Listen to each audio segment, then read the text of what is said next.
Thank you very much indeed for joining us on this latest episode where we are going to discuss updates regarding the Dangote refinery and also talk about how it affects Nigeria.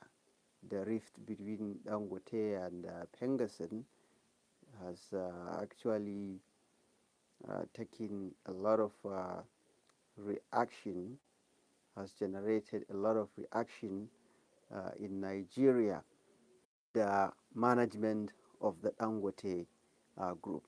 So right now, there have been a lot of concern regarding the issue of ensuring that Dangote refinery is allowed to work without fear of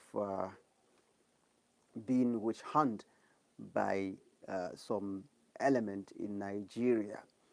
Remember, since the Dangote refinery came on board, there were a lot of concern that some cabals do not actually want the refinery to work.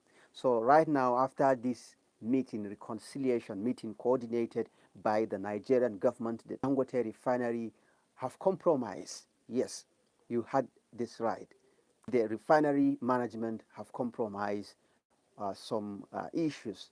One of the biggest issue of this agreement is that Dangote must reinstate 800 members of Pengassan that were actually sacked by the management of the Dangote refinery. It was alleged that some Indians were actually contracted to replace those Nigerians, 800 of them. They were replaced by 2,000 Indians, allegedly. But right now, nobody can confirm this yet, that this figure of Indians that are going to be imported to Nigeria to replace 800 Nigerians have reached 2,000.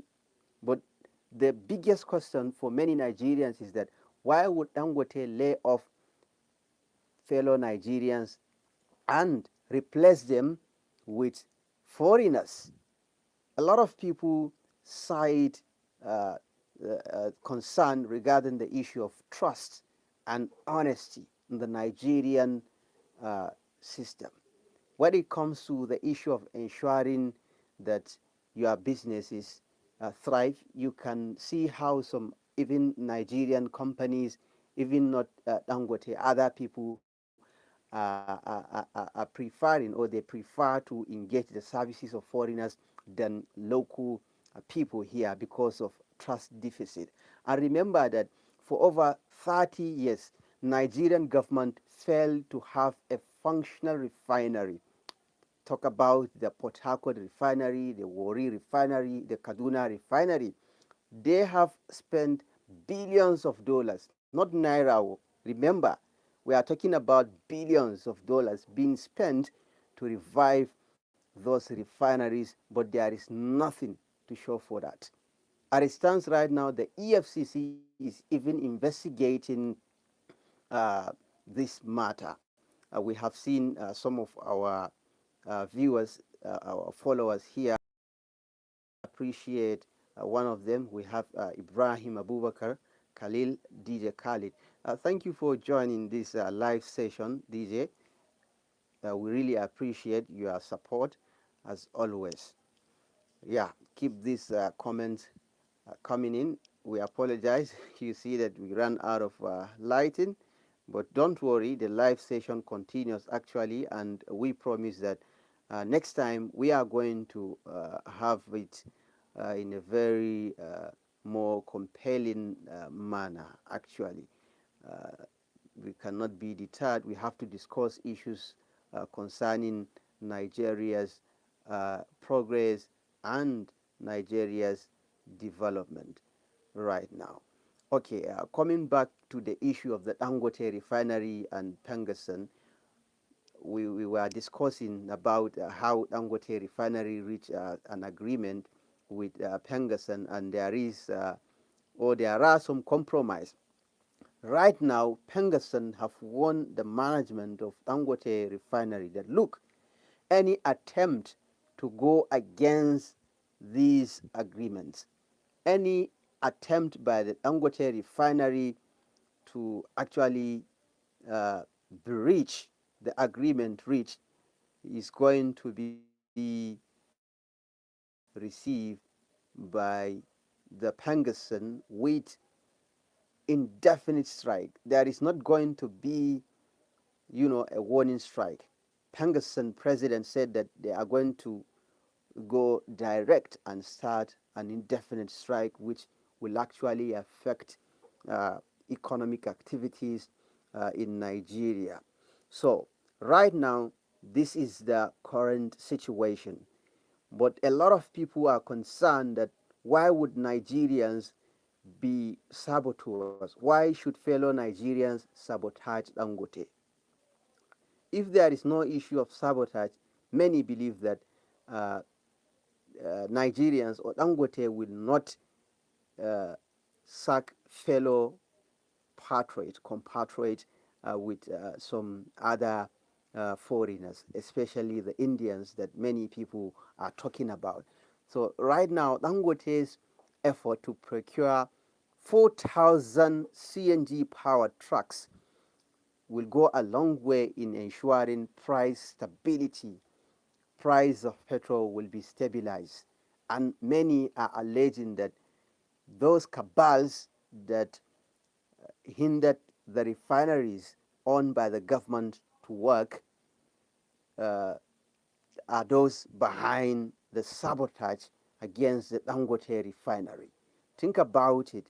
If Dangote's plan is successful, if he is transporting petrol from Lagos from his refinery to Meduguri, you will understand that the price of 1 liter of petrol in Meduguri, if it used to be 1,000 naira before Dangote starts supplying free petrol to Meduguri marketers, oil marketers, the Ipman people, you know that automatically when Dangote starts supplying free of charge, it means that prices may actually crash.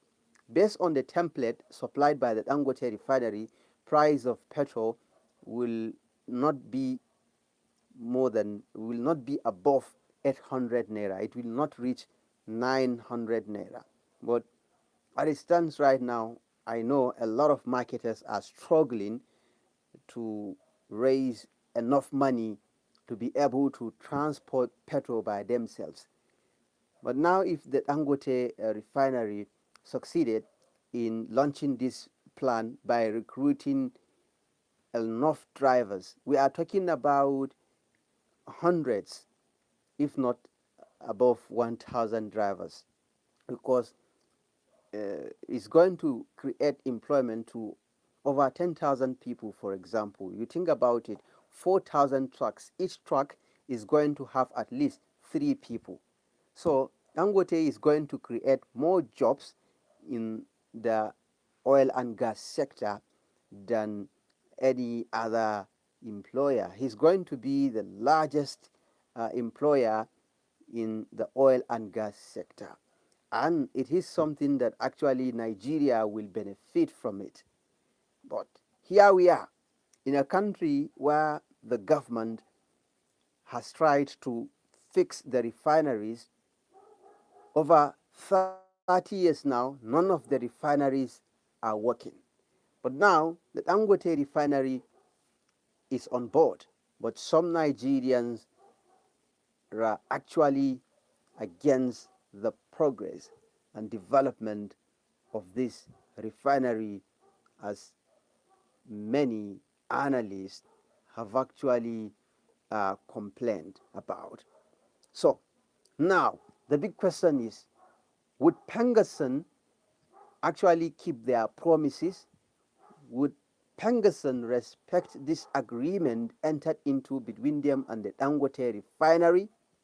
Will the Dangote refinery also honor the agreement and ensure that there is stability? But wait, Is the federal government according Dangote the right support? This is a very important question.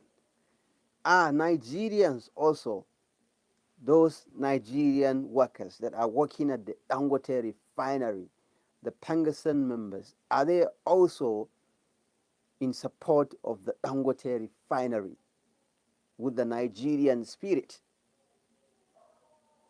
To what extent do Nigerians support Dangote? To what extent do Nigerians feel entitled to what Dangote is doing? It is something that a lot of people need to reflect. Now, the agreement reached between Dangote Refinery and Pengassan requires that Dangote reinstate the 800 workers he's allegedly sacked. Those are Nigerians. There are a lot of concern that those Nigerians that were sacked are allegedly sabotaging Dangote. But some people are saying that Dangote refinery has a lot of enemies because there are people who believe that they will not allow any refinery to work in Nigeria because there are allegations. You remember the issue of having other blending plants, refinery, whatever, whatever. You know the story actually. So these are the issues at stake right now. Now, between the within few hours of this Pengassan strike, I can personally tell you that if you verify, you see the news headlines, you notice that the power generation capacity in Nigeria has actually dropped. It was above 4,000 megawatts, the transmission capacity in the Nigerian national grid. But soon, when Pengassan began its strike, the supply, the generation capacity from the national grid has dropped to below 4,000 megawatts. And you know what that means? It means literally that Nigerians would not have power supply, would not have electricity supply. People will experience blackout. As I'm talking to you right now, Nigeria has the highest number of people who lack access to electricity supply. In the whole world, we are the global headquarters of electricity deficit. Yes, you had this right. Over 80 million Nigerians lack access to electricity supply. And this is actually something that we really need to consider in ensuring that the government are doing the right thing in ensuring that Nigeria progress. What do you think should be done to address these issues? Now we are celebrating our 56th independence, and think about the infrastructure that we have around us. Think about the power supply. Billions of dollars, not naira, have been uh, allegedly siphoned, squandered, laundered, but there is no power, there is no electricity, and the money is gone. Now, think about how much the federal government spent in the name of fixing our refineries. The Port Harcourt refinery, the Warri refinery, the Kaduna refinery. You remember last year when Dangote launched, a lot of people say that, look, we are going to start production at the Warri refinery. And then, boom, what happens? It was discovered that the issue of reviving the Warri refinery, the Port Harcourt refinery, the Kaduna refinery was just a scam. The EFCC is currently investigating how billions of dollars were siphoned. They were meant to be spent to revive our refineries in Warri, our refineries in Kaduna, the Kaduna refinery, the Port Harcourt refinery. 65 years of independence with less progress to show. We wouldn't say that there is no progress to show, but the progress has been very slow. The pace is very slow than many of us can expect. And it's something that a lot of people want to see change. And we also need to appreciate now one of our followers, King Mufasa. Yeah, brother, we appreciate you also for following this live session here on The Context. Keep those comments coming in, and we expect you guys to also share your opinion on this. Tell us what you feel in the comment section will be the solution to the impasse between Dangote Refinery and Pengassan.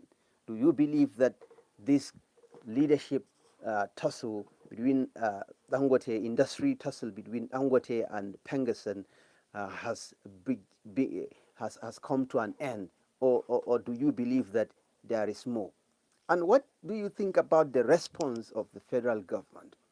Do you think if it was during Buhari, something different could have been done about the approach to solving this problem?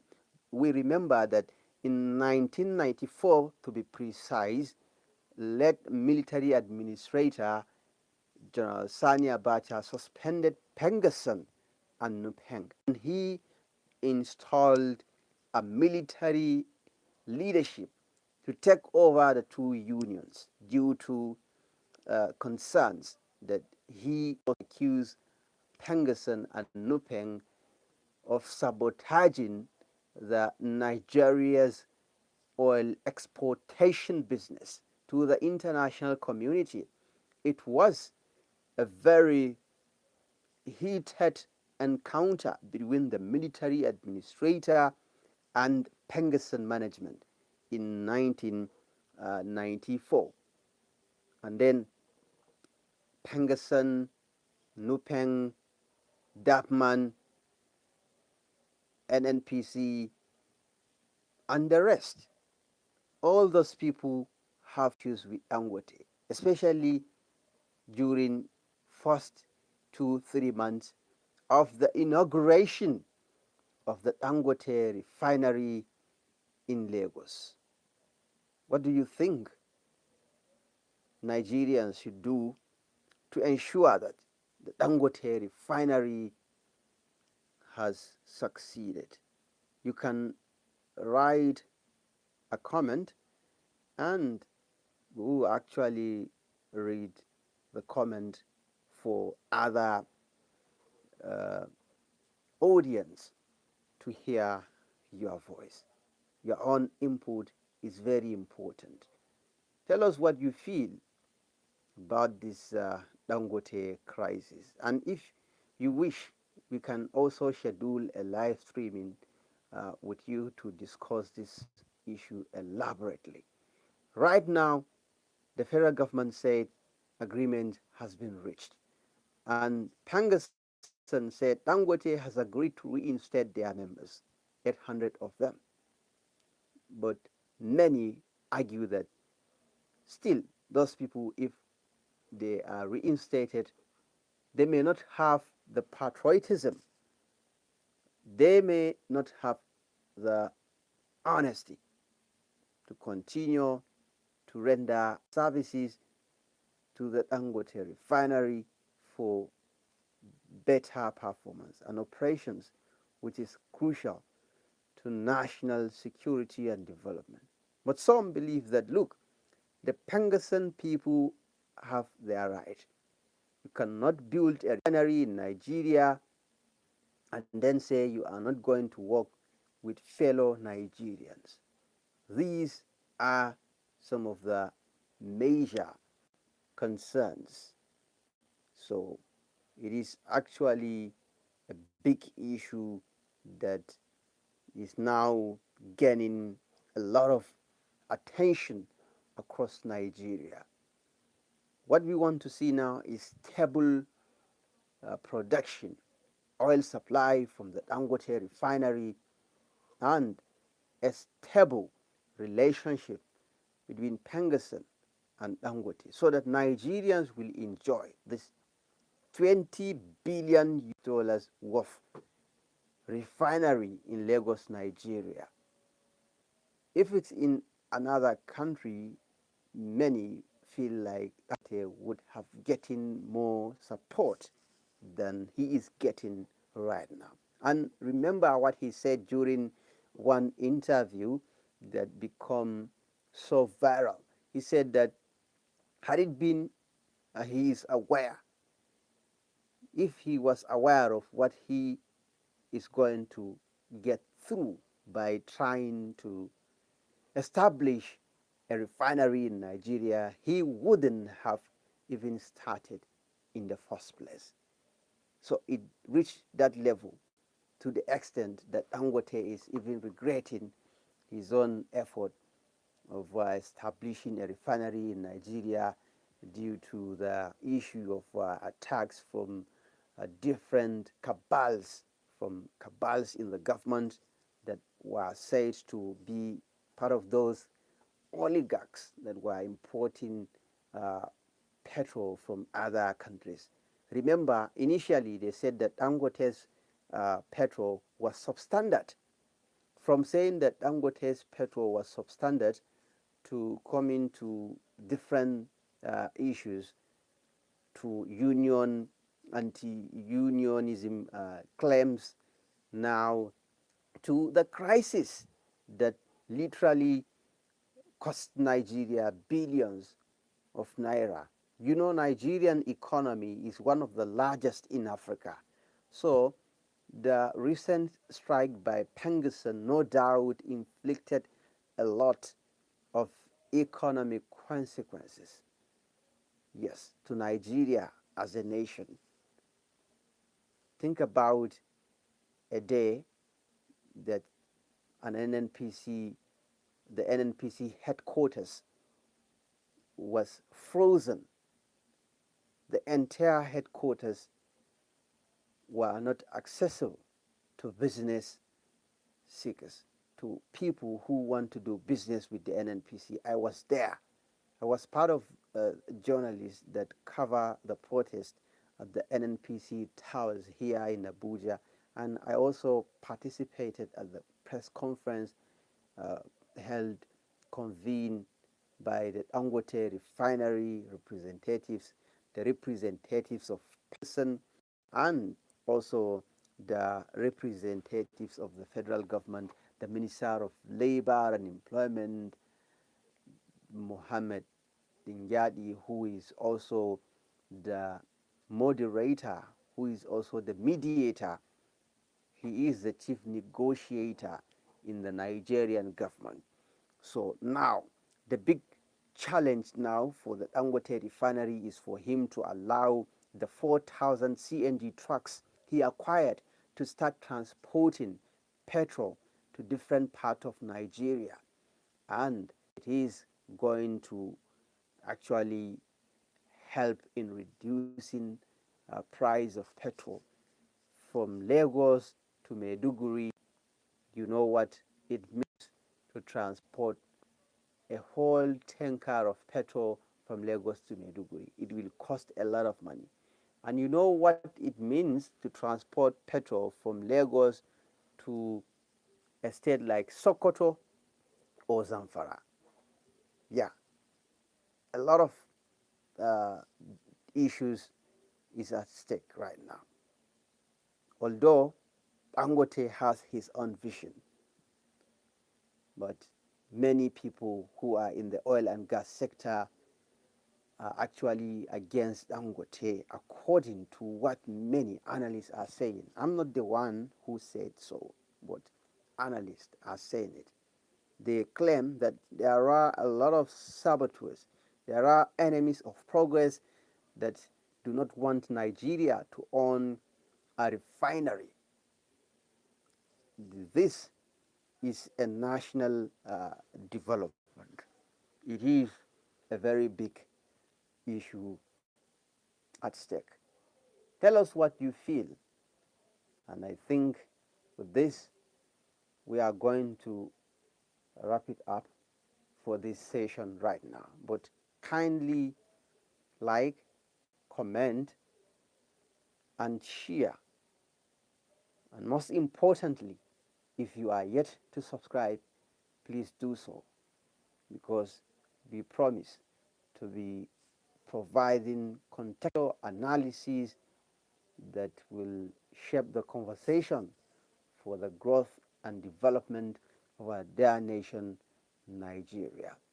Thanks for watching the context. Let me say bye. See you soon in the next episode of our live stream.